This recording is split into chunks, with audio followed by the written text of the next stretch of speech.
소보슬라이는 2경기 연속 라이트백으로 출전하며 수비적으로는 마르티넬리와의 1대1에서 우위를 점하고 공격적으로는 중원의 숫자를 더해주며 변칙적인 1차 빌드업의 핵심적인 역할을 맡고 라인 사이에서 상대 압박을 깨고 들어갔으며 후방에서 킥력을 바탕으로 한 번의 뒷공간을 공략하더니 경기 막판 프리킥으로 중요한 득점까지 성공하며 맹활약을 펼쳤습니다.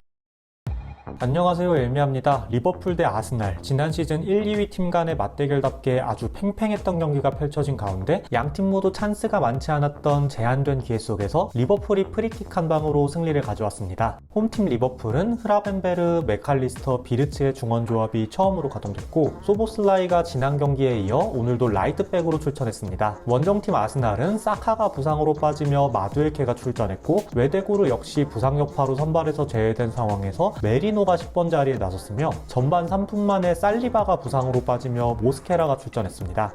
리버풀 중원 수적 우위. 리버풀 빌드업의 화두는 중원에서의 수적 우위였습니다. 4-4-2 수비의 아스날을 상대로 중원에서 3대2 수적 우위를 가졌고 아스날이 중원을 1대1로 대응시켜도 라이트백으로 출전한 소보슬라이가 중원에 가담하여 수적 우위를 유지했는데요. 1차 빌드업 시 리버풀은 지난 뉴캐슬전과 마찬가지로 오늘도 소보슬라이를 이용한 변칙적인 빌드업을 활용했습니다. 흐라벤베르와 맥칼리스터가 낮은 위치에서 1차 빌드업에 관여하기보다는 한 칸 전진해서 공간을 넣고 아스날이 채널링으로 전방 압박을 시작할 때 이때 프리맨이 되는 센터백에게 라이트백 소보슬라이가 순간적으로 중원 공간으로 들어오며 3자 패스를 돌려놓으며 아스날의 1차 압박을 풀어냈습니다. 요케레스가 채널링을 시작하자 소보슬라이가 중앙으로 들어오며 반다이크에게 3자 패스를 돌려놓습니다. 그러자 아스날은 라이스가 소보슬라이를 압박하고 메리노가 중원으로 내려서며 투톱이 아닌 원톱 전방 압박 체제로 전환했으며 요케레스가 반다이크 쪽 루트를 막는 채널링이 아닌 중원에 가담하는 소보슬라이 쪽 루트를 막는 압박을 시작했는데요. 알리송은 반다이크에게 볼을 연결하고 반다이크는 자신에게 펼쳐진 공간으로 볼을 전진시켰으며 이때 리버풀은 중원에서 4대3의 수적 우위를 갖고 맥칼리스터가 메리노를 끌고 가고 비르츠가 수비맨들을 끌고 가자 소보슬라이와 흐라벤베르에게 라이스가 2대1이 걸리면서 리버풀이 1차 압박을 풀어냅니다. 요케레스가 소보슬라이 쪽 루트를 차단하며 압박하자 반다이크에게 연결하고 라이스에게 2대1이 걸리며 소보슬라이에게 연결합니다.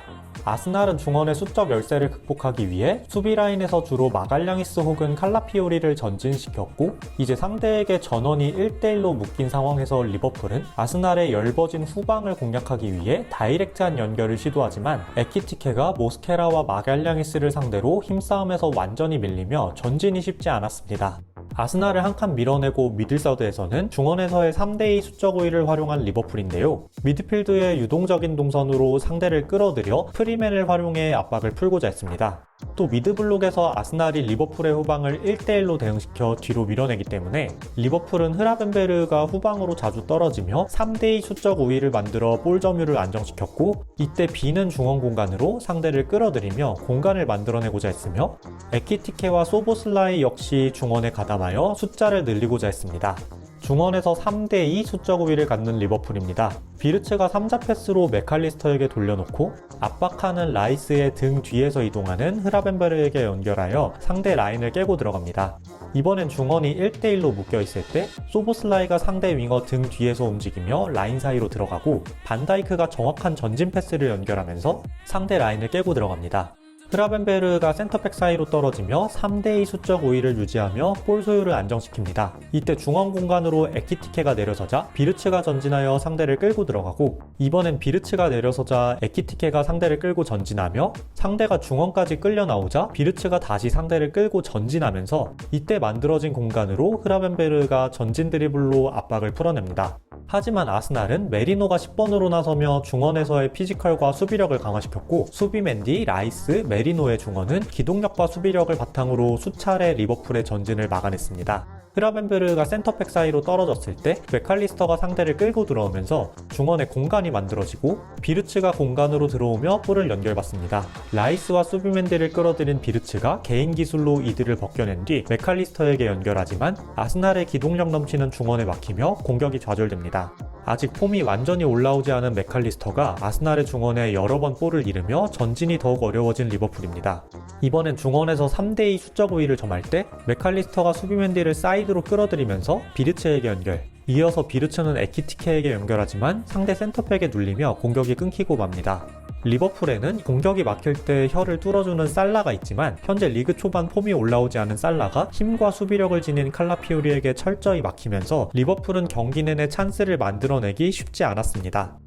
아스날, 유연한 빌드업. 아스날은 특유의 유동적인 로테이션을 펼치면서 상대 압박 구조의 혼선을 유도하여 프리맨을 만들어냈습니다. 리버풀은 살라가 점프하여 에키티케와 센터백을 압박했고 비르츠가 상대 6번을 압박하며 소보슬라이가 점프하여 칼라피오리를 견제하면서 상대를 1대1로 대응시키거나 흐라벤베르가 칼라피오리를 견제하고 반다이크가 점프하면서 상대를 1대1로 대응시키는 전방 압박 체계를 준비했는데요. 이를 상대로 아스날은 GK가 빌드업에 적극 가담하여 수적 우위를 취하고 칼라피오리가 주로 좌측 8번 자리로 들어갔지만 유동적으로 사이드로 벌려서거나 6번 자리로 들어오기도 하고 수비맨드가 센터백 사이로 들어오거나 라인 사이로 전진하기도 하며 라이스 역시 라인 사이와 6번으로 가며 센터백 사이로 들어오거나 풀백 자리로 빠지고 메리노 역시 중원에 자주 가담하며 팀버 역시 우측면과 라인 사이를 오가면서 이러한 유동적인 로테이션을 통해 상대의 압박 체계에 혼선을 유도하며 프리맨을 만들어내면서 압박을 풀어내고자 했습니다.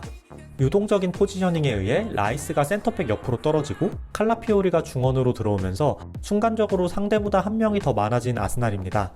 GK를 거쳐 프리맨 반대 센터백에게 연결할 때 리버풀이 끌려 나오며 또다시 반대 센터백이 프리가 되고 살라가 센터백을 압박하자 흐라벤베르가 2대1이 걸리면서 칼라피오리가 3자 패스로 돌려놓으며 수비맨디가 전진합니다. 이번엔 라이스가 라인 사이로 전진하고 칼라피오리가 중원으로 들어오면서 비르츠가 2대1이 걸릴 때 라이스에게 연결, 비르츠가 끌려오자 프리가 된 칼라피오리에게 연결하며 리버풀을 밀어냅니다. 이어서 칼라피오리는 라인 사이로 전진하고 이번엔 라이스가 센터백 사이로 떨어지며 살라를 끌어들인 뒤 마갈량이스에게 연결, 이어서 사이드로 연결될 때 하프 스페이스에서 칼라피오리가 침투에 들어갑니다.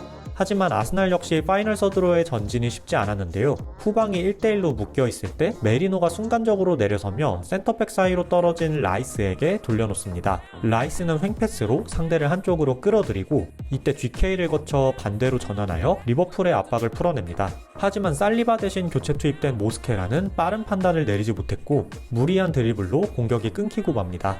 이번엔 센터백 사이로 떨어진 수비맨디를 맥칼리스터가 압박하면서 순간적으로 프리가 된 메리노에게 라야를 거치는 3자 패스로 압박을 풀었지만 메리노가 볼을 잃으며 공격이 끊깁니다. 메리노의 10번 기용은 수비와 경합 상황에서는 강점이 있었지만 공격 전개에서는 약점이 드러났으며 웨데고르가 해냈던 창의적인 연결과 볼 운반을 기대하긴 어려웠습니다. 또 리버풀이 1대1 맨투맨을 기반으로 강한 전방 압박을 가하면서 이때 전진한 반다이크에게 빌드업이 끊기며 치명적인 위기를 맞기도 했는데요.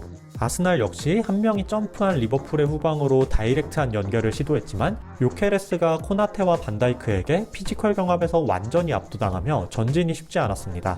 라야의 킥력을 활용해 사이드 뒷공간 역시 공략하지만 마르티넬리 역시 소보슬라이와의 1대1에서 완전히 압도당했고 마두에케가 힘과 스피드를 바탕으로 전진 드리블로 리버풀을 위협했으나 케르케즈가 끝까지 높은 수비 집중력을 보이며 실점을 막아내면서 아스날 역시 경기 내내 많은 찬스를 만들어내지 못했습니다.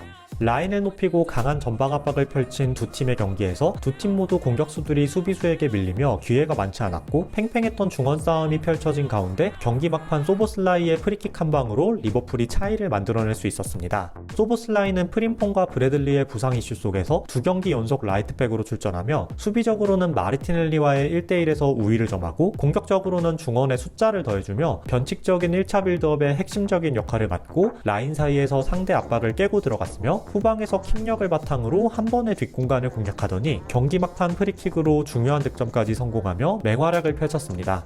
리버풀은 시즌 초반 경기력이 완벽하다고 볼 순 없으나 3경기에서 모두 승리를 거두며 리그 선두로 A매치 휴식기를 맞이할 수 있게 됐고 아스날은 시즌 초부터 부상자가 속출하는 가운데 오늘 패배로 일단은 다시 한번 리버풀을 따라가는 입장이 되었습니다. 오늘 영상은 여기까지입니다. 시청해주셔서 감사합니다.